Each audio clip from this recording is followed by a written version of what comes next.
ગામડાની સવારને સમજાવતી કવિતા પરોઢ થયું અને પાંગર્યું મન વન વાહળિયું વાગી ત્યાં ઓચિંતાની આળસ મરડી ઝબકીને રાધા જાગી અધરાટે આડેલી પ્રેહરું પ્રાગટમાં પાછી ફરી ત્યાં વાતે જાગ્યા તા વલોણાને ગાજી રહ્યું તું ગોકુળિયું ઘરના ખૂણે ઘંટી જાગી અને ગીત મંડી ગઈ ગાવા કાંબીન કડલા વાતો વળગ્યા હેલું હાલી નાવા. આવી સંપૂર્ણ કવિતા અને એનો અર્થસભર વાર્તાલાપ મારી યુટ્યુબ ચેનલની અંદર મૂકેલો છે.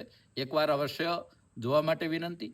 સાથે સાથે જે કવિતાનો અંત છે એ તો ઉડીને આંખે વળગે એવો છે.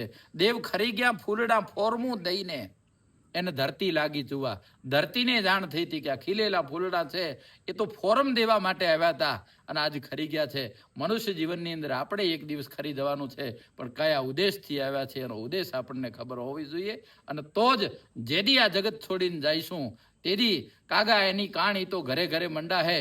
મીઠકવાળા માનવીયું જેદી જગત છોડીને જાય હે કાગા એની કાણી તો ઘેર ઘેર મંડા હે.